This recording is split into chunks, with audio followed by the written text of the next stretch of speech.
Hey there! Today, we're tackling a dessert that's close to many hearts, bread pudding. But we're not just making it, we're mastering the art of storing and reheating this comfort food champion. Let's kick things off with storage.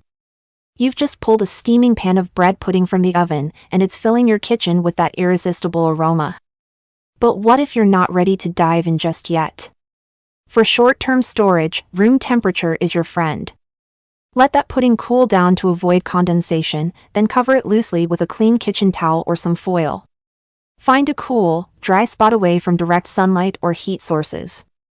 This method works like a charm for up to 4 hours. But remember, once that clock hits the 4-hour mark, it's time to think about the fridge. Speaking of the fridge, it's your go-to for longer storage. Cool that pudding down completely, then wrap it up tight. Plastic wrap, foil, or an airtight container, take your pick. Pop it in the fridge, and you've bought yourself 3 to 4 days of pudding perfection. But what if you're thinking even longer term?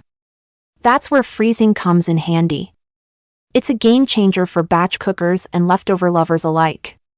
Cool your pudding, slice it up if you like, and wrap each piece in a double layer of plastic wrap.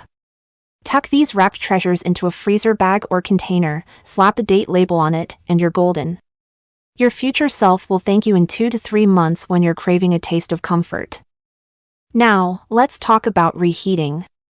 Because let's face it, cold bread pudding just doesn't hit the spot the same way. First up, the oven method. This is your best bet for recapturing that freshly baked magic. Preheat your oven to 350 degrees Fahrenheit 175 degrees Celsius, and while that's warming up, let your pudding come to room temp if it's been in the fridge. Pop it in an oven-safe dish, cover with foil to keep it moist, and bake. From the fridge, you're looking at 20 to 30 minutes. Frozen? Give it 40 to 50 minutes. Pro tip, remove the foil for the last 10 minutes if you're after that crispy top. In a rush? The microwave's got your back. Place a single serving on a microwave-safe plate, cover it, leaving a little vent for steam, and zap it on medium power. Go for 30-second bursts, checking after each one. This method's quick, but be careful not to overdo it, or you'll end up with a rubbery mess. For those who love a bit of texture, try the stovetop method. Heat up a nonstick pan over medium-low heat, add a tiny pat of butter or a spritz of cooking spray, and warm your slice for 1 to 2 minutes per side. It's like giving your bread pudding a golden tan. Here's a method you might not have thought of, steaming. It's gentle, keeps your pudding moist, and works wonders. Fill a pot with 1 inch or 2 of water, bring it to a simmer, and place your pudding in a heat-proof dish above the water. Cover and steam for about 15 minutes.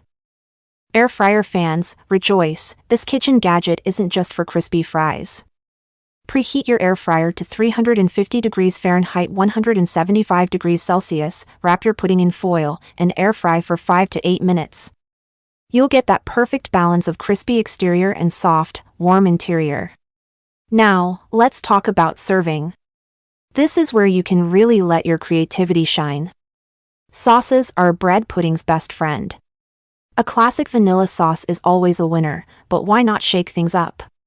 Drizzle some warm caramel sauce for a rich, buttery note. Chocolate sauce turns your pudding into a chocoholic's dream. Feeling fancy? A whiskey sauce adds a grown-up twist that's perfect for dinner parties. If you're a fruit fan, consider a berry compote. The tartness cuts through the sweetness of the pudding beautifully. Or go for a zesty lemon curd to brighten things up. Ice cream and bread pudding are a match made in dessert heaven. Vanilla is classic, but don't be afraid to experiment. Coffee ice cream adds a mocha twist, while salted caramel ice cream brings in a trendy sweet and salty vibe. For a lighter option, try a scoop of refreshing berry sorbet. Whipped cream is a quick and easy topping that never fails to please. Make it special by adding a touch of vanilla extract. Congratulations, you've just made chantilly cream. Want to impress your guests? Serve individual portions in cute ramekins or small dishes. A dusting of powdered sugar, a sprinkle of cinnamon, or a few fresh berries on top elevates the presentation from homey to restaurant-worthy. Here's a fun twist: bread pudding for breakfast. Warm it up, add some fresh fruit, and maybe a dollop of Greek yogurt. It's like French toast's sophisticated cousin. Remember, bread pudding is all about comfort and nostalgia. So don't stress too much about getting it perfect. Before we wrap up, let's talk about some bread pudding variations to keep things interesting. How about a chocolate chip bread pudding for the sweet tooths out there? Or a savory version with cheese and herbs for a brunch showstopper? The possibilities are endless. That's it for today. We've covered storing, reheating, and serving this classic dessert. What's your favorite way to enjoy bread pudding?